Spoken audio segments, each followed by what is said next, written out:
મારી મુરાદ છે આદરણીય બાપુને સાંભળવાનો કે હું કોઈ પણ જાતની તમહીદ વગર બાપુને બાઅદબ ગુજારિશ કરું છું કે તેઓ આવે અને પોતાની શીરી જબાનથી આપણને ખિતાબત કરે. બાપુનું સ્વાગત એક આવાજે બુલંદ નારે સલવાતથી કરીએ. અલ્લાહ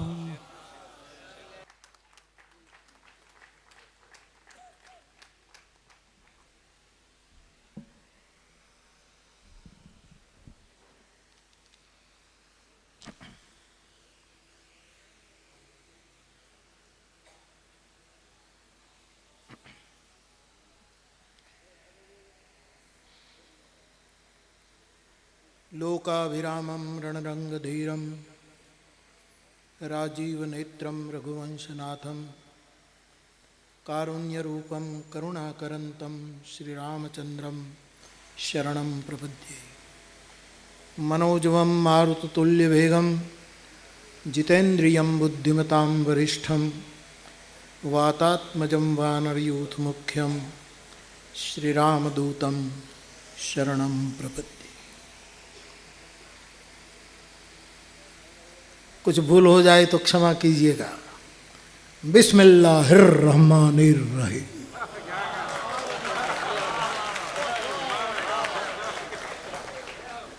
मैं उसके नाम से शुरुआत करता हूं जो रहमत करने वाला है.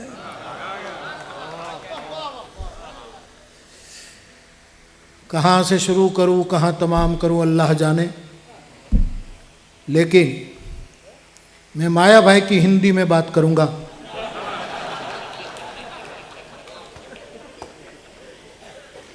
22वां ये मंगल पर्व जो महुआ की संगमी धरती पर मनाया जा रहा है, उसके केंद्र में जो शख्सियत है वो आदरणीय मेहंदी बापू और अखंड जिसकी उपस्थिति 15-16 साल से जो जिसकी उपस्थिति जवानी के में कदम रख रही है, वो हमारे आदरणीय मौलाना साहब और अन्य मंच पर विराजित सभी मेरे आदरणीय, मेरे अजीज़, मेरे मोहतरम सभी धर्मगुरु मौलाना साहब, अन्य हमारे समाज के आदरणीय महानुभाव, आप सभी मेरे भाई बहन, मेरे लिए भी खुशी का अवसर है कि प्रतिवर्ष इन धर्मगुरुओं का दर्शन होता है, उसके वचनों का श्रवण करने का लाभ मिलता है, कि हम सबका परम सौभाग्य है. मैं आज कुछ कागज लेकर आया हूँ. मैं कभी कागज लेकर बोलता नहीं, कभी भी मैं ऐसे ही बोलने लगता हूँ, लेकिन आज मुझे कुछ मेरा अभ्यास कुरान और वेद का पेश करना है, और उस पर यदि आपकी मोहर लग जाए, जो आप मोहर लगाने के अधिकारी हैं, तो मुझे लगता है कि हमारा संदेश पूरे संसार में तेजी से पहुंचेगा. बाकी मुझे पढ़कर बोलने की आदत नहीं है, फिर भी मैं सामग्री लेकर आया हूं. सबसे पहले मैं शुरू करूं, इससे पूर्व एक शेर कहना चाहता हूं कि आज हम इतने साल हो गए फिर भी हुसैन को क्यों याद करते हैं, क्या वजह है. तो उसके लिए एक शेर मुझे आपको कहना है. तुझको गए हुए तो बहुत देर हो चुकी ए हुसैन, और आपके साथ जो संसार के बेहतर लोग अल्लाह के नाम पर कुर्बान हुए, जो 72 नहीं थे, 72 नहीं थे, मैंने बार बार दोहराया है, ये अंक शास्त्र का 72 नहीं थे, विश्व के बेहतर लोग थे. और मैं कहूंगा कि किसी धर्म में ऐसे प्यासे लोग नहीं मिलेंगे जो ये 72 लोग प्यासे थे. ये केवल पानी के प्यासे नहीं थे, ये मोहब्बत के भी प्यासे थे. ये पहली पानी के कतरे के प्यासे नहीं थे, ये कुर्बानी के लिए भी प्यासे थे। ऐसे जो बेहतर लोग, उसको आज हम क्यों याद करते हैं? कितने साल हो गए, कितना समय बीत गया। जानिसार अख्तर साहब का एक शेर है, हुसैन के नाम, शायर का नाम है जानिसार अख्तर। आपने फरमाया है कि तुझको गए हुए तो बहुत देर हो चुकी है हुसैन, तुझको गए तो बहुत देर हो चुकी, फिर भी अब तक तुझे गले लगाए से हुए हम, फिर भी आज तक हम तुमको गले लगाए घूमते हैं। क्या है तुझ में ऐसा, क्या है? मुझे लगता है कि 4 चीज इस खानदान में, इस पूरी परंपरा में, इस पूरे इस्लाम में रही। मुझे लगता है कि 4 वस्तु किसी भी धर्म हो उसमें होनी चाहिए। आप अपनी बुद्धि से, बुद्धि की कसौटी पर उसको कसिएगा, फिर मैं उसको पवित्र कुरान की कुछ आयत, मैं क्षमा मांग लूँगा कि आयत का उच्चार मुझे ठीक से नहीं आएगा, लेकिन आप समझते हैं, समझ जाएंगे। लेकिन उसका तर्जुमा जो है ये वेद से मिलता जुलता है।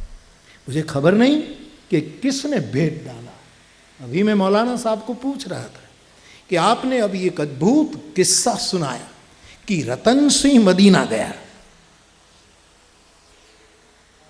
रतन सिंह हिंदुस्तान का आदमी मदीना गया, तो मदीना जाने की छूट हिंदुओं को थी, ये पाबंदी किसने लगाई? This is my question, I want your answer.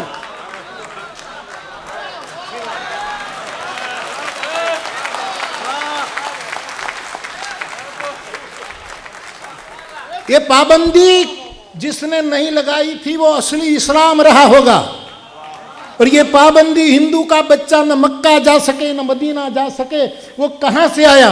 उसकी खोज आदरणीय मौलाना साहब को करनी चाहिए, हमको साथ में रख करके। ये पाबंदी क्यों आई? और जब हम आपको अयोध्या आने की पाबंदी करें तो पहली शहादत मैं दूंगा। आपको वृंदावन आने की मनाही फरमाई जाए, आपको सोमनाथ आने की जो, तो पहली शहादत तलगा जड़ा देगा। ये मैं जाहिर में बोल रहा हूं, आपकी मौत धर्म गुरुओं के कदमों। ये कितना बड़ा इतिहास तारीख आपने पेश की। रतन सिंह, शायद रतन जैसे होंगे उसको ही वहां जाने की इजाजत रही होगी, हो सकता है। तो हम रतन होने की कोशिश करें, लेकिन हमें जाने दो, हमें राम कथा करनी है, दो इजाजत। खैर वो तो अल्लाह की मर्जी पर सब डिपेंड है, लेकिन बहुत अच्छा एक आपने हमको संबल दिया कि एक समय था तब कोई भी मदीना जा सकता था और वहाँ जाकर तोहफा ले जा सकता था, और वहाँ जाकर अपना आदर, और इसी आदर पर वहाँ से आवाज़ आती थी कि हमें हिंद आना है, हमें हिंदुस्तान ले चलो। तो मेरे भाई बहन, मेरे मन में 4 वस्तु है, चाहे वो हिंदू हो, चाहे मुसलमान हो, चाहे ईसाई हो, चाहे पारसी हो, कोई भी मजहब का क्यों न हो, आप कबूल करें न करें, आप यदि सब साफ दिल है, ऐसी कोई बात नहीं, फिर भी हम संकीर्णता से सोचते हैं, इसलिए कबूल नहीं करते। एक जुमला सुनाऊं, जो साहित्यिक लोग हैं, जो पढ़े लिखे उसको पता कि कविवर रविंद्रनाथ टैगोर हुबली की नदी में, कलकत्ते की हुबली नदी में, एक गंगा नदी में, एक बजड़े में बैठे बैठे सौंदर्य की एक किताब पढ़ रहे थे और उस पर कुछ टिप्पणी कर रहे थे, और एक मोमबत्ती जलाई रखी थी टैगोर ने। ये बनी घटना है, ये तारीख है, इतिहास है। तो वो सौंदर्य प्रधान व्यक्ति था, रसिक व्यक्ति था टैगोर, तो आप जानते हैं। तो वो करते थे सौंदर्य प्रधान किताब को। जब ये काम पूरा हो गया तो उसको लगा कि मैं अब मोमबत्ती बुझा दूं। उसने मोमबत्ती बुझा दी तो पता लगा कि चारों ओर से पूर्णिमा के चांद की चांदनी मेरे बजड़े पे आ रही है, और ये चांदनी को रोक रही थी एक छोटी सी मोमबत्ती। यदि बुझा दी जाए तो चारों ओर सौंदर्य ही सौंदर्य। हमारा हिंदू धर्म और हमारा मुसलमान धर्म, ये छोटी छोटी मोमबत्ती को यदि बुझा दी जाए तो अल्लाह का करिश्मा और परमात्मा की रोशनी ही रोशनी चारों ओर। लेकिन ये मोमबत्ती हम नहीं बुझा पाते क्योंकि अहम टकरा रहा है। तो मेरे भाई बहन, 4 वस्तु जिसमें हो वो मुस्लिम धर्म है। खरा न हो तो आप मना कर दीजिए। 4 वस्तु जिसमें हो वो हिंदू धर्म है या तो कोई भी धर्म। एक, जो अभय हो और दूसरों को अभय रखे, जो डरे नहीं और दूसरों को डराए नहीं। वो मुसलमान, वो इस्लाम धर्म नहीं हो सकता जो डरे। मुसलमान क्यों डरे, काहे को डरे? और मुसलमान डरे ना तो वो इस्लामी धर्म वाले हैं, लेकिन आधे धर्म वाले हैं। दूसरे को डराए भी ना तब पूरा इस्लाम होता है। पूरा करना। ये चांद के 2 टुकड़े हो गए ना। अभी साहब ने फरमाया चांद के जो टुकड़े कर दिए हैं, अद्भुत। ये मौजा की जो बात कही, जो जो जो मानने में आती है समझने में नहीं आती। ऐसे आओ हम इकट्ठे होकर चांद को एक कर दें।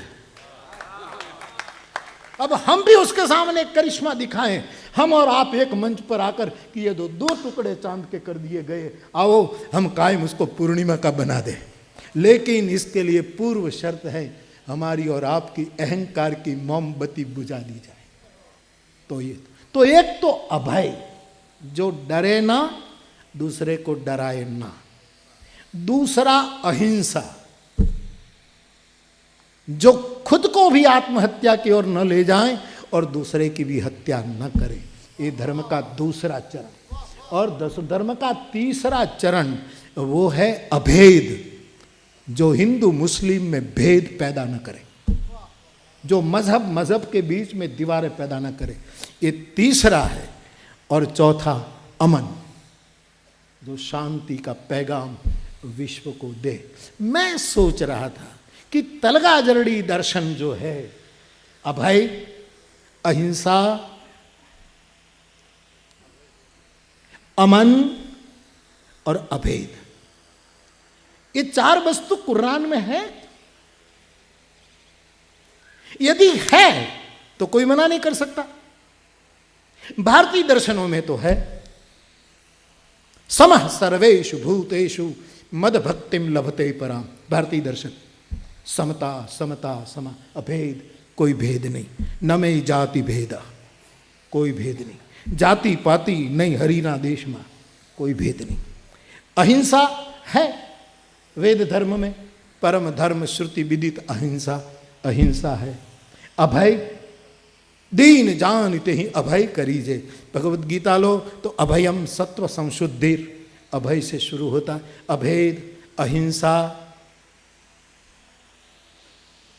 और अमन, शांति, शांति मधिगच्छति। ओम शांति ही शांति ही शांति ही, प्रत्येक मंत्र के पीछे। तो मेरी बात थी कि ये पवित्र कुरान में ये मिलता है तो हमारी और गांठ मजबूत हो जाएगी एक दूसरे की, और कभी छूटा छेड़ा न हो ऐसी गांठ हो जाएगी। शादी करते हैं साहब, इसमें तो 4 फेरे के बाद छेड़ाछेड़ी बांधी जाती है, फिर देवताओं के पास छोड़ दी जाती है या तो कोर्ट में छोड़ दी जाती है, जो होता है जो। लेकिन एक दूसरे में जो एक संलग्नता पैदा हो तो पवित्र कुरान में ये अभेद, अभय, अमन और अहिंसा का संदेश है। आप तो तुरंत बता पाएंगे क्योंकि आप उसके स्कॉलर हैं, उसके उपासक हैं। पवित्र कुरान में आप डूबे हुए हैं तो आप तुरंत मुझे बता सकें। लेकिन मुझे तो खोजना पड़ा यार। मैं एक पवित्र कुरान रखता हूँ संदर्भ के। मैं ऐसा हिंदू नहीं हूँ साहब कि रामायण ही पढ़ूँ, मैं कुरान भी पढ़ता हूँ।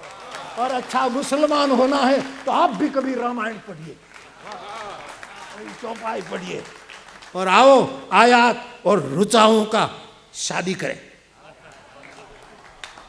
और उसमें आप कलमा पढ़े, मैं मंत्र बोलूं, और ऐसे छेड़ा-छेड़ी बांधे कि कोई देवता न छोड़ पाए। इंसान तो क्या, ये महुआ कर रहा है और आपके आशीर्वाद से ये हो रहा है। आपकी पवित्र उपस्थिति हमको बल देती है, वरना ये असंभव। तो मैं कुरान से धंधों में कह नहीं कह रही कागड़िया राखी मोरारी बापू बोला कलयुग આવી ગયો, क्या हुआ, मुझे अनुकूल ही नहीं पड़ता ना।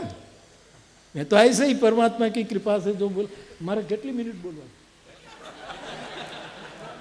5-7 क्या, नहीं मेहंदी बाबू को पूछना पड़े, हमारा पड़ोसी है यार।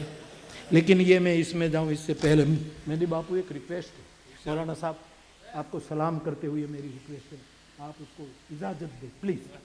मेहंदी बापू मेरी इच्छा है, यदि आप माने, दबाव नहीं है लेकिन रिक्वेस्ट जरूर है कि प्रतिवर्ष याद हुसैन के समय में आज जो दो अवार्ड आपने दिए बापू को और साहब को, अगली साल से मेरी इच्छा है, और आप मेरे बुजुर्ग, मेरे उस्ताद, आप सब हमें दुआ दें और मोहर लगाएं कि ये तो सगुन हो गया, एक प्रारंभ हो गया, उसका स्वागत है। लेकिन अगले साल से ये 2 अवार्ड याद हुसैन अवार्ड यहाँ से दिए जाए। एक पूरे गुजरात में से ऐसे इस्लाम धर्म के बंदे को दिया जाए जिसने ये 4 वस्तु केंद्र में रखकर धर्म की बातें संसार को सिखाई। ऐसा एक चुनकर गुजरात से लाया जाए जो 4 अभय, अहिंसा, अमय और अभेद, ये उनके मापदंड होंगे। ये 4 को लेकर जो इस्लाम धर्म का जो सही मायना है, सही फितरत जो इस्लाम धर्म की है, उसको पेश करने वाला गुजरात से कोई इस्लाम का एक बंदा, चाहे वो मौलाना हो, चाहे कोई गृहस्थ हो, कोई भी हो, उसकी एक कमेटी बैठे, बुजुर्ग लोग बैठे, और ऐसा एक गुजरात से और एक पूरे हिंदुस्तान से, एक गुजरात लेवल पर दिया जाए और एक हिंदुस्तान लेवल पर दिया जाए। इसी सरजमीन से याद हुसैन अवार्ड। और मैं रिक्वेस्ट करूंगा, मैंने बापू तो अल्लाह के नाम पर बिना तख्ती मस्जिद कर दी, किसी का फंड फाला लेते नहीं, और परमात्मा की कृपा से सब होता है। मैंने भी कभी संकोच बस कहा था कोई सेवा हो तो हमें भी, तो बोले नहीं बापू सब हो रहा है, सब हो रहा है, तो कभी किसी कोई अपेक्षा रखी नहीं। मैं तो कभी कभी कहूँ कि मेहमान आए तो गुरुकुल में ठहराओ, कम से कम मौलाना वहाँ नमाज पढ़े तो गुरुकुल और पवित्र हो जाएगा।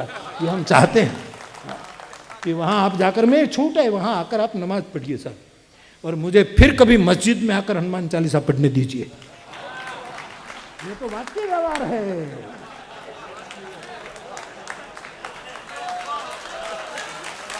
ये तो वाक्य व्यवहार, गुजराती में वाक्य व्यवहार कहे ना अपने, पर नहीं, कोई जिद नहीं है, गुरुकुल आपका है। और इस बार मेहंदी बापू ने मेहमानों को वहाँ ठहराया, मैं बहुत खुश हुआ। मेरे सब आदरणीय बुजुर्ग कभी भी आए, और आप तो इस मौके पर आते, लेकिन ऐसे भी कभी आपको बंदगी करनी है, एकांतवास करना है, तो ये गुरुकुल आपका है, आप वहाँ आकर बंदगी।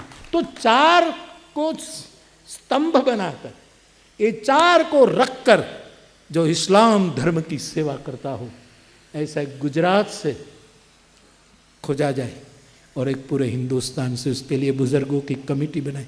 और मेरी रिक्वेस्ट ये है कि तलगा जरड़ा हनुमान जी की प्रसादी के रूप में इन दोनों अवार्ड में प्रति वर्ष 51 हज़ार रुपया की राशि दी जाए। 51 हज़ार रुपया उसमें वो तलगा जरड़ा, उसमें मना मत करना, ताकि आप तो सब तख्ती के बिना करा लेते हैं यार, लेकिन उसमें इतनी सेवा हमको दीजिएगा। और अगली साल ये जश्न ऐसे मनाए कि 2 महिमावन, ताकि एक बहुत बड़ा मैसेज जाए जो हम करना चाहते हैं और तेजी से जाए। न पैसों की कीमत है, न कोई ऐसे महानुभावों को अवार्ड दे दें इससे कोई उसका बड़प्पन सिद्ध हो जाए, ये भी नहीं, लेकिन एक मैसेज जाए कि हम उसको सलाम करना चाहते हैं इस अवार्ड के माध्यम से, हुसैन के पवित्र नाम पर, उसके पवित्र शहादत के नाम। तो ये पक्का मौलाना साहब आपका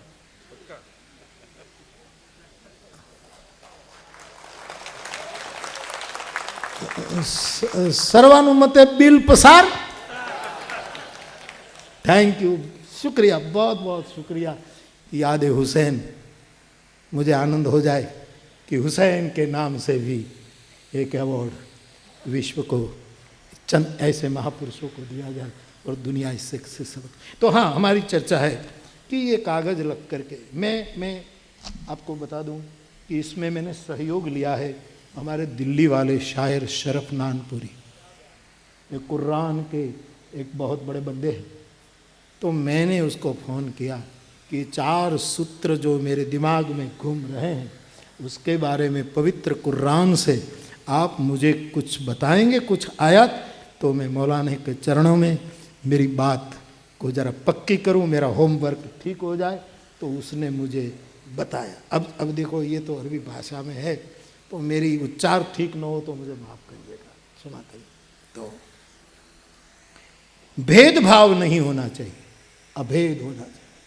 26वां पारा, सूरत न 49 आयत न 13 में अल्लाह इरशाद फरमा रहा है, मैं अल्लाह इरशाद फरमा रहा है, या अयुमुखन्नासो इन्ना खलुकनाकुम मिन ज़फ़ारिव व उनसा।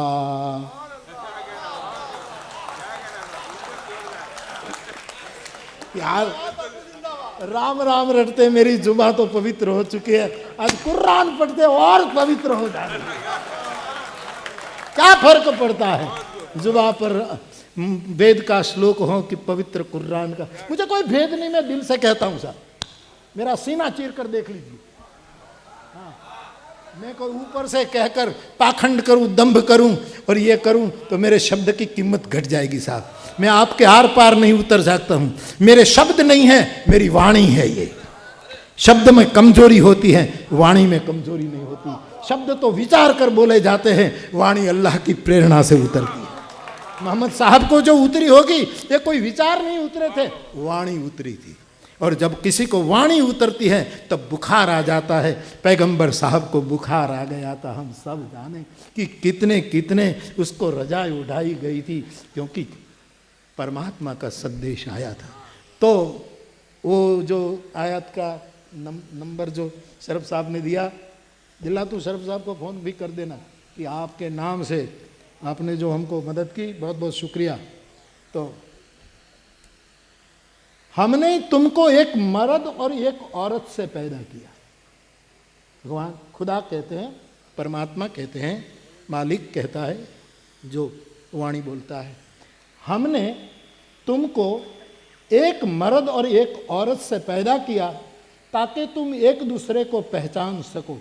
अल्लाह के नज़दीक तुम में सबसे बेहतर और शरीफ शख्स वही है जो तुम में ज़्यादा एकता हो।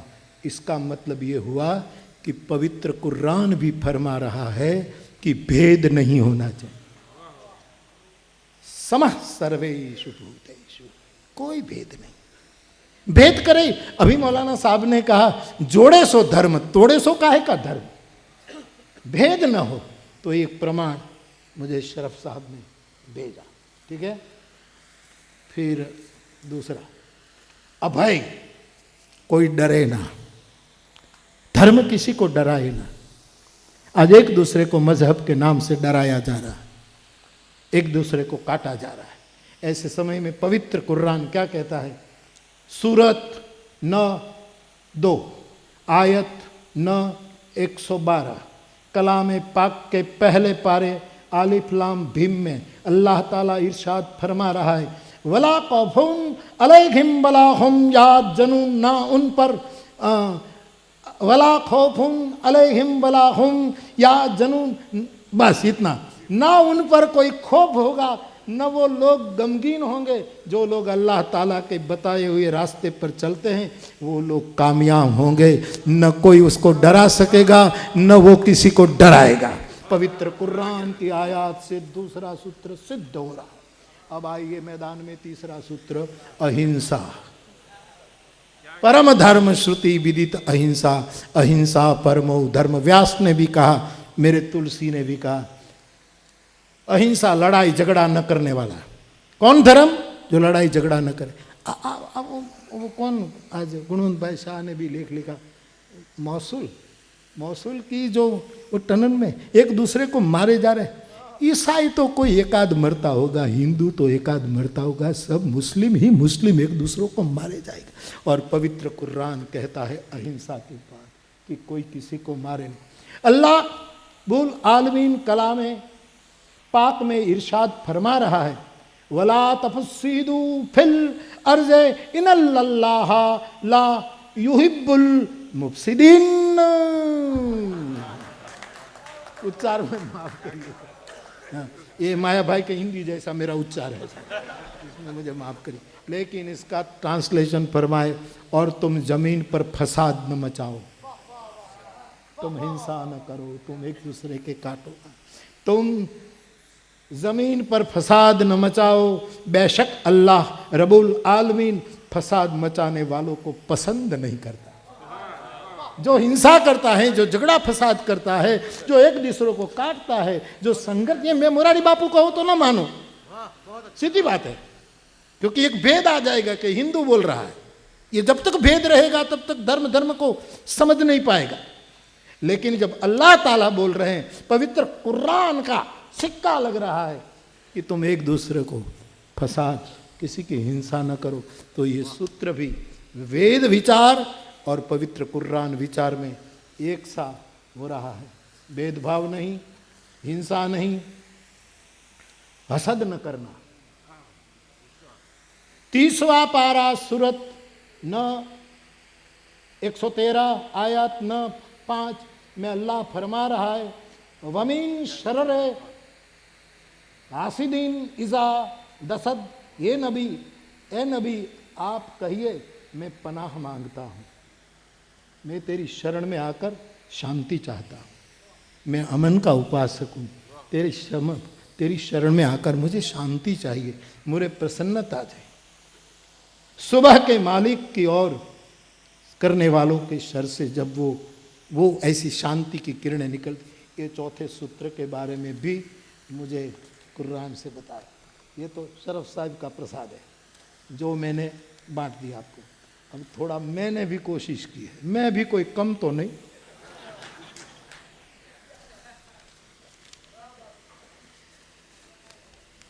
अब देखो साहब,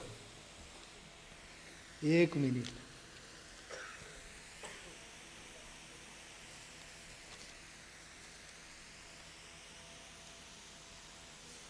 हमारे यहाँ वेद में कहा है, एकम सद्विप्रा बहुधा वदंती।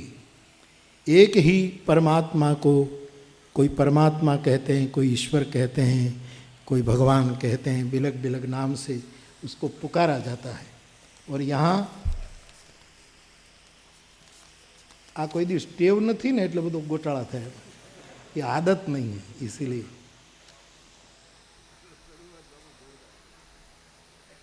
इसमें भी लिखा है कि वहाँ वेद में लिखा, सविता यंत्रे पृथ्वीण्या परकंपे सविता।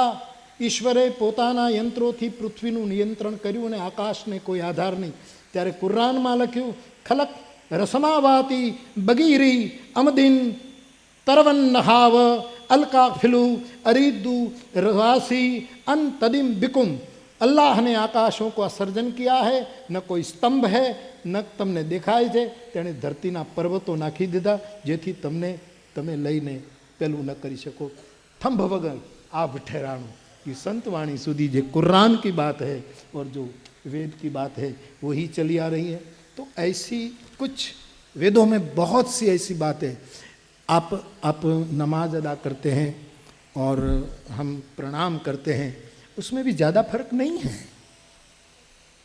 एक में पहले सीधे खड़े होना और फिर झुकना है, फिर वो करना है, तो दूसरे में पहले दंडवत कर लेना है, फिर झुकना है। थोड़ा सा फर्क है, बाकी ज़्यादा फर्क नहीं है नमाज और हिंदू धर्म के प्रणाम करने की अदा में। तो बहुत सी बातें वेद और कुरान की आयतों से मिलती जुलती भी मैंने अपने ढंग से कोशिश की कि मैं थोड़ा समझ सकूं और आपके पास मेरा परीक्षा देकर थोड़ा 35% पास हो सकूं। इसीलिए मैंने आपके पास, मेरा कहना यह है बाप, ये तो केवल ये बात है। बात तो मुझे मौलाना साहब से पक्की करवानी थी। तलगाजरड़ आप आए तब भी मैंने एक शेर कहा था कि हाँ, हे पैगंबर आपको अल्लाह कहो कि रहमान, हे नाथ, सब मेरे लिए आप एक ही है। न तस्य प्रतिमा अस्ति, वेद में क्या है कि तेरी कोई प्रतिमा नहीं है, और इस्लाम में कोई प्रतिमा नहीं है। वेद में कहा है तू निराकार है, तेरी कोई प्रतिमा न अस्ति, ये वेद वाक्य है। न तस्य प्रतिमा अस्ति, तेरी कोई मूर्ति नहीं है, और इस्लाम धर्म कहता है तेरी कोई मूर्ति नहीं है। लेकिन कुछ आधार तो चाहिए, कुछ आधार तो चाहिए। हम संसारी लोग हैं, इसलिए हमने मूर्ति बिठाई, आपने काबा को रखा। जाओगे कहां? काबा को रखा, इतना प्यार से बोसा देते हैं, उसको प्यार करते हैं, उससे मोहब्बत करते हैं। लेकिन वेद ने कहा तेरी कोई प्रतिमा नहीं, और पूरा इस्लाम ने कहा कि निराकार को मानने वाले कोई बूत नहीं, कोई वो नहीं। ये बात इस्लाम, तो दोनों एक है। और मैं कभी कभी गाता रहता हूँ, आपका तरन्नुम, आपकी शायरी, आपका सुर नीम के पेड़ से ऊपर जा रहा था, और सुर भंग नहीं हो रहा था, और सुंदर तरन्नुम पेश कर रहे थे, बहुत सुंदर। तो परमात्मा निराकार भी है, कोई मूर्ति है भी नहीं। तो इजाजत हो तो 2 पंक्ति मैं भी सुनाऊं, ठीक है? सुनो, 2-3 बार यहां मैंने सुनाई है, ये हमारे दातारी से सुनी हुई पंक्तियां। सुनो।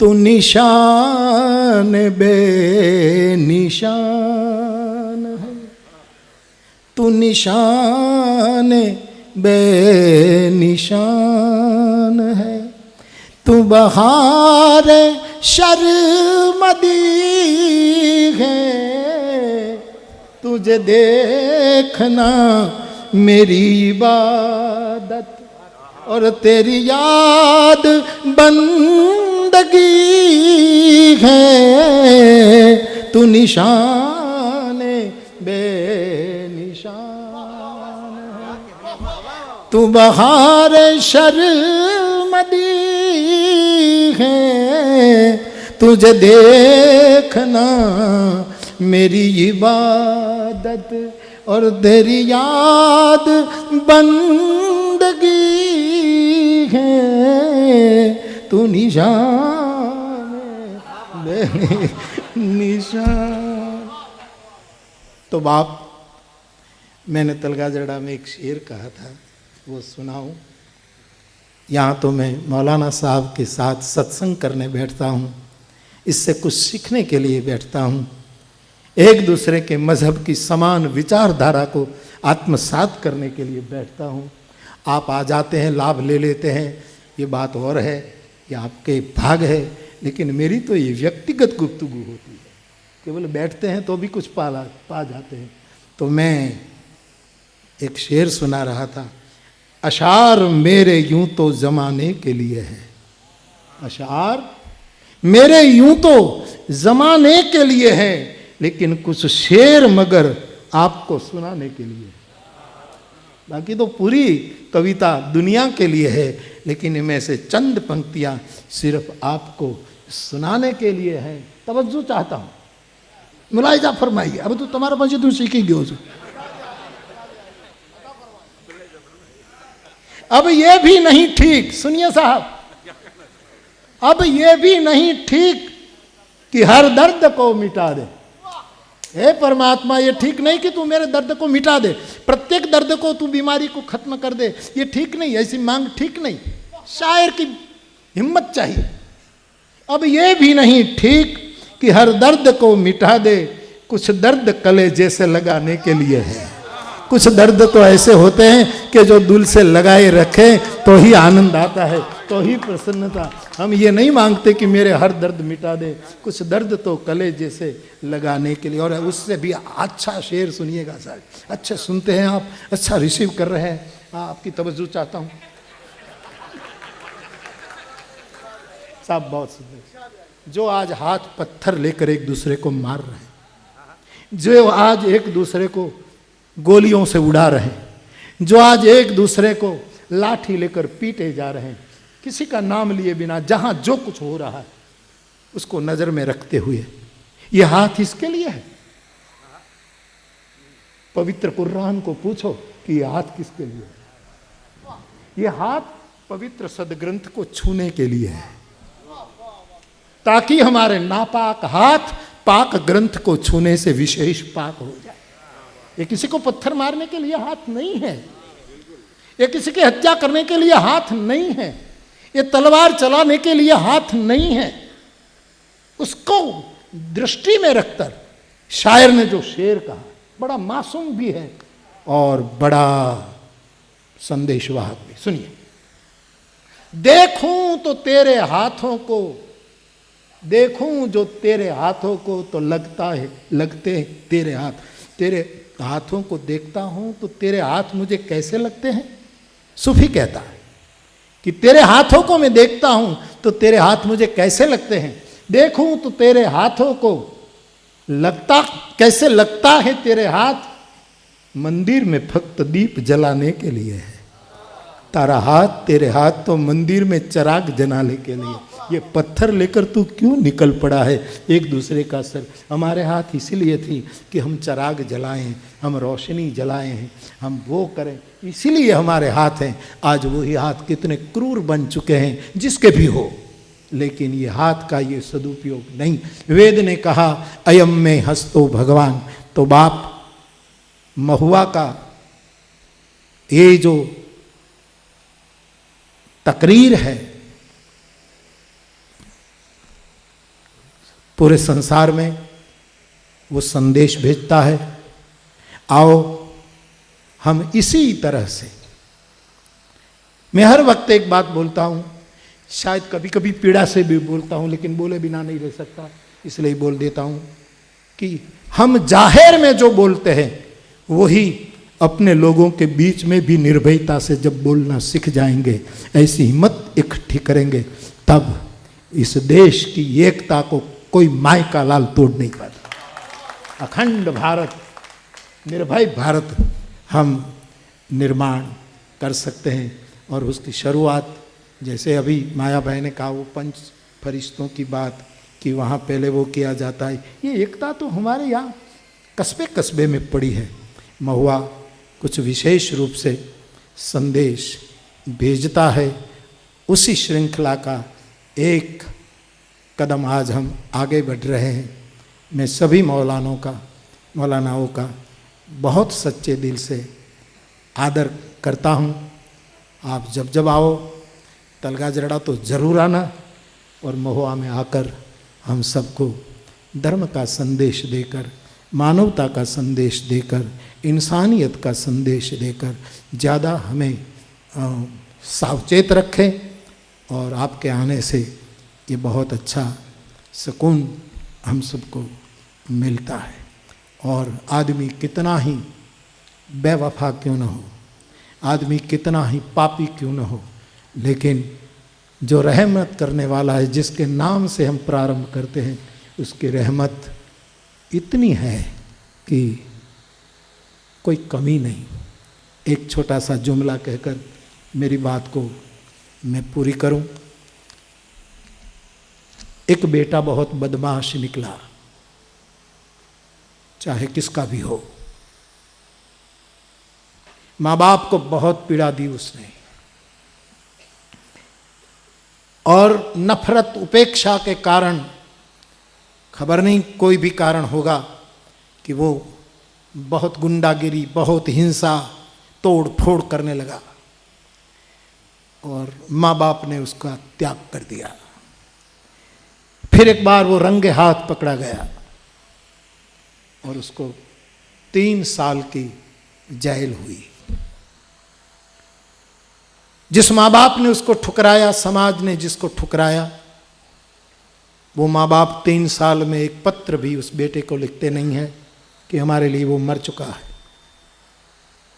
3 साल सजा के पूरे होते हैं, और वो लड़का अपने माँ बाप को चिट्ठी लिखता है कि मैं गुनहगार था, मैं इस सजा के लिए लायक था, आपने मेरा त्याग किया, वो ठीक किया, लेकिन अब मैं जेल से मुक्त हो रहा हूँ, आपकी शरण में अपने गांव में आ रहा हूँ, लेकिन मुझे पता नहीं कि आप मेरा स्वीकार करेंगे या नहीं करेंगे। मैं आऊँ और आप मेरा अस्वीकार करेंगे तो मेरा जीना मुश्किल हो जाएगा। इससे तो बेहतर ये रहता कि मुझे आजीवन जेल रहे, कैद रहे, लेकिन मैं आ ही रहा हूँ, तो आप मेरा स्वीकार करेंगे कि नहीं, इसके लिए मैं ट्रेन से आऊँगा, दाईं वाली खिड़की पर बैठूंगा और हमारा गांव दाईं ओर आएगा, और वहाँ एक नीम का पेड़ है हमारे गांव के बाहर, रेलवे स्टेशन के करीब, छोटा सा हमारा रेलवे स्टेशन है। पिताजी के नाम चिट्ठी भेजी, यदि आप मेरा स्वीकार करने के लिए राजी हैं तो उस नीम के पेड़ पर एक हरे रंग की झंडी लगा देना, ताकि मैं खिड़की से देखकर मानूं कि मेरा स्वीकार हो रहा है और मैं नीचे उतरकर आपकी शरण में आ जाऊंगा। लड़का ट्रेन में बैठता है। चिट्ठी 5 दिन पहले माँ बाप को मिल चुकी है। जैसे जैसे अपना गांव निकट आ रहा है, लड़के की आंख में आंसू भर आते हैं। मेरा स्वीकार होगा, नहीं होगा, होगा, नहीं होगा, यदि झंडी नहीं होगी तो मैं क्या करूँगा, क्या करूँगा। अब एक स्टेशन के बाद उसका स्टेशन आने वाला था, तब उस लड़के ने एक बुज़ुर्ग को कहा कि मेरी जगह पर आप बैठ जाओ, मैं देख नहीं पाऊँगा, और मेरा गांव आएगा इसके बाद में जो स्टेशन आएगा, और वहाँ नीम के पेड़ पर यदि आप लीली झंडी देखें तो मुझे कहना कि लीली झंडी, हरी झंडी है, तो मेरा स्वीकार हो गया और मैं घर पहुँचूँगा, और न हो तो मुझे बता देना, तो मैं बाईं ओर की खिड़की से गिरकर आत्महत्या कर दूँगा। ट्रेन जा रही है, बार बार दाईं खिड़की पर बैठा बुजुर्ग की ओर वो देखता है कि मुझे संकेत करो, संकेत करो।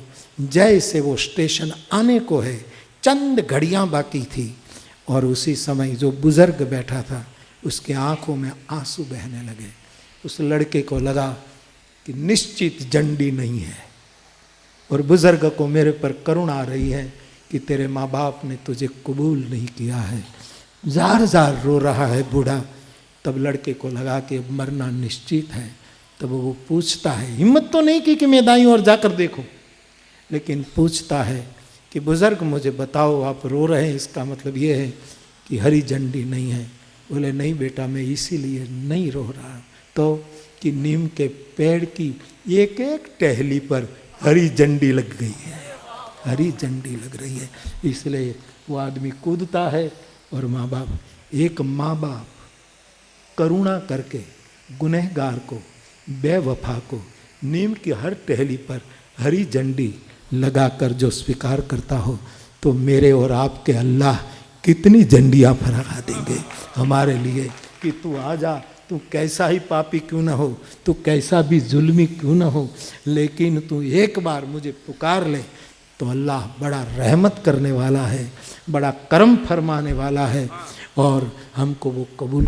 हमारी पाप की कोई इतनी बड़ी कोई पाप है ही नहीं कि उसकी रहमत से साफ न हो। तो उसकी रहमत लेकर हम सब ऐसे, मैं नहीं मानता कथाओं में तो भीड़ होती है, लेकिन हिंदू मुस्लिम की और सर्वधर्म की जब तकरीर होती है और इतनी देर रात इतने लोग इकट्ठे होते हों, ये केवल शायद महुआ में ही होते हैं। और ये कोई तमाशा देखने के लिए नहीं आए हैं, ये सब कुछ सुनने आए हैं। इन सब के दिल में पीड़ा है कि हम सब एक बनकर रहे। वेद में लिखा है संगच्छध्वम संबद्धध्वम, हम संग संग चले, हम एक बोली बोले। हमारे बाप दादा ऐसे यात्रा करते थे। इस भूमि से 22 साल पहले ये एक यात्रा हुई थी। मक्का मदीना जाने की ज़रूरत नहीं, जाए वो खुश नसीब है, उसको जाना चाहिए। जो जिसको वहाँ परमिशन मिले वो तो पवित्र तीर्थ है। लेकिन मैं तो गालिब के नाम लगी 4 पंक्तियाँ हर वक्त बोलता रहता हूँ। गालिब के बारे में आपने सुना होगा कि गालिब को एक बार कहा कि नमाज पढ़ो, कभी नमाज पढ़ो, नमाज तो पढ़ो यार। गालिब कहे यार नमाज क्या पढ़े, तो बोले पढ़ो तो कहा है, मुस्लिम हो आप, कभी तो बंदगी करो जाकर। तो सबने कहा, तो गालिब साहब को लगा कि चलो जाए एक बार वो भी देख ले। तो वो गए, वजू किया, आधी नमाज अभी शुरू की, इतने में उसका पुराना दोस्त आ गया। उसने देखा कि गालिब और नमाज पढ़ रहा है, गजब है, गालिब साहब ये क्या कर रहे हैं? और उसने जेब से बोतल निकाली, गालिब को दिखाया। गालिब साहब खड़े हो गए कि आधी नमाज में इतनी ताकत है कि जो मनचाही बात मिल जाती है। अब मैं पूरी नमाज करूं तो मुझे खुदा गोद में उठा लेंगे, मुझे मेरा पीर मुझे सीने से लगा लेंगे। ये बंदगी की ताकत है, ये बंदगी की शक्ति। तो उसी के नाम ये 4 पंक्ति हैं, वो हर वक्त बोलता रहता हूँ। मुझे लगता है कि हमारी महुआ की धरती से, आपकी दुआओं से, आपकी हृदय की हमारे प्रति शुद्ध भाव के कारण जो हमारी ये यात्रा चल रही है, ये हमें कोई हिजरत नहीं करा रहा है, हमें कोई दबाव डालकर भगा नहीं रहा है। हम यात्रा पर है, अमन की यात्रा पर, अभेद की यात्रा पर, अहिंसा की यात्रा पर और अभय की यात्रा पर। ये जो यात्रा है ऐसे ही, ऐसा चलेगा ही। ये मेहंदी बापू को कभी स्थान बदलना पड़ेगा। हाँ, मैं अल्लाह ने प्रार्थना करूं कि इस जगह में ये अब न हो, कहीं मैदान में जाना पड़ेगा आपको। और इतने लोग आ रहे और इतने ही हिंदू भाई बहन आ रहे, आप आ रहे, तो मुझे लगता है कि गालिब के नाम लिखी गई। गालिब साहब की हो कि ना मुझे खबर नहीं, लेकिन मुझे प्रिय है तो कहकर मैं पूरा करूं। मोहब्बत में दिल आज घबरा रहा है। गालिब कहते हैं मोहब्बत में दिल घबरा रहा है, मोहब्बत पचा नहीं पा रहा हूं, इतना मोहब्बत उमड़ रही है। मोहब्बत में दिल आज घबरा रहा है क्योंकि तसव्वुर हकीकत हुआ जा रहा है। मेरा सपना सच हो, क्योंकि गालिब साहब को सबने कहा आप हज पढ़ाओ, हम सब उसके नियम निभा लेंगे, आप हज पढ़ो, महायात्रा कराओ। तो सुनकर बहुत खुश हो गए। तो कह रहे हैं आप सबकी दुआओं से, मोहब्बत में दिल आज घबरा रहा है, तसव्वुर हकीकत हुआ जा रहा है। यूं तो यहाँ से है कोसों मदीना, यूं तो यहाँ से कोसों दूर है मदीना, यूं तो यहाँ से है कोसों मदीना, लेकिन मदीना यहाँ से नजर आ रहा है, मदीना यहाँ से। और हमें महुआ के इस मैदान से यदि मदीना नजर आता हो तो हमारी हज यहाँ ही पूरी हो सकती है, यहाँ ही पूरी हो जाती। ऐसी यात्रा पर महुआ वासी, धर्म को एक साथ जीने वाले लोगों की ये यात्रा है। आप सबका आशीर्वाद हम सबको मिलता रहे, इसी कामना के साथ मैं मेरी बात को विराम दूं। जल्दी 1 साल पूरी हो और 2 महत्व का अवार्ड लेकर हम फिर इस मंच पर आए, एक गुजरात लेवल पर और एक पूरे भारत के लेवल पर याद हुसैन अवार्ड, और ये सेवा तलगा जड़ा को दी जाए।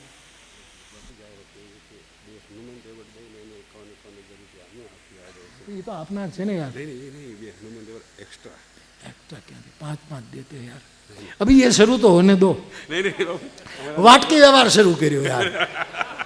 ये कि તમે दो यादे हुसैन ना एवोर्ड आपो तो दे हमें हनुमंत एवोर्ड आवी। यही मोहब्बत है, यही मोहब्बत है।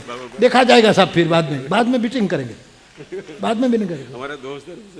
लेकिन ये तो खरड़ा सर्वानुमते पसार हो गया संसद में, ये तो पसार हो गया। अब लोकसभा का टाइम पूरा हो रहा है, ये खत्म हो गई बात, आगे के आगे देखी जाएगी।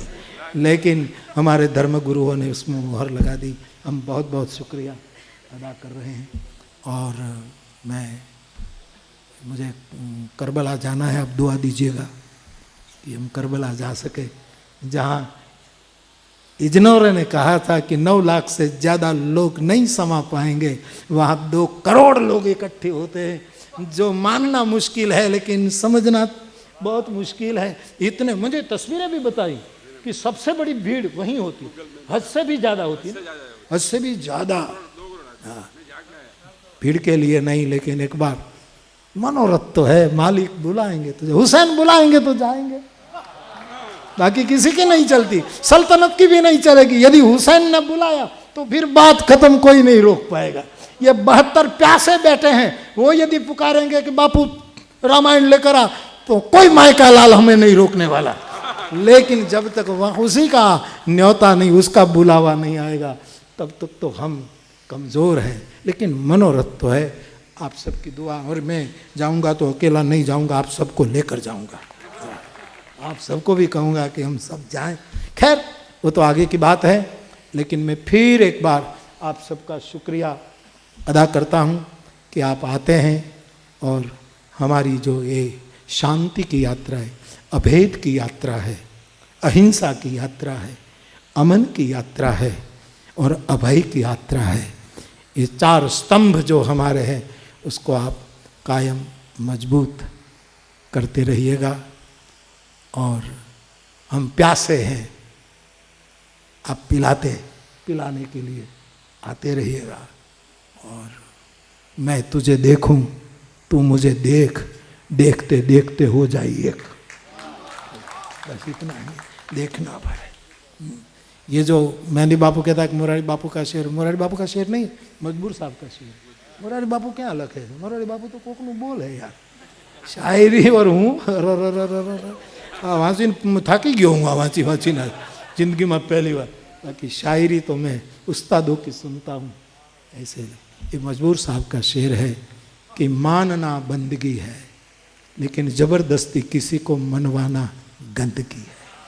कितनी दो बनती, और ये जहाँ अल्लाह है वहाँ हल्ला नहीं होता, और जहाँ अल्लाह है वहाँ अल्लाह। ये भी मजबूर साहब की। दूध सी धुली धुली, दूध सी धुली धुली, फूल सी खिली खिली, जिंदगी पसंद है न गंदगी पसंद है, न बंदगी भी पसंद है, लेकिन दूध सी धुली धुली, फूल सी खिली खिली, हमें ये इंसानियत की जिंदगी पसंद है। ये भी मजबूर साहब की पंक्ति है। तो आप आते रहिएगा, हम सबका एक साथ आपको निमंत्रण है। वाइज मोहतरम,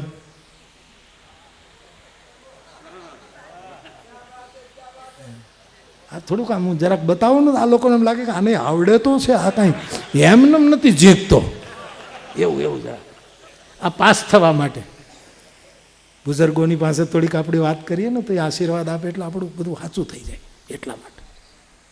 वाइज है मोहतरम, इस तरह बादा खाने में आना बुरी बात है, आपको ऐसे नहीं आना चाहिए। वाइज है मोहतरम, इस तरह बादा खाने में आना बुरी बात है, अब आ ही गए हैं तो थोड़ी पी लीजिए, अब आ ही गए हैं तो थोड़ी पी लीजिए, बिन पिए लौट जाना बहुत बुरी बात है। शुक्रिया आदरणीय बापू। હવે સૈયદ મોહમ્મદ બાપુ નકવી આભાર વિધિ કરશે। યાદે હુસેન કમિટી વતી તમામ ધર્મપ્રેમી જનતાનો હું આભાર માનું છું।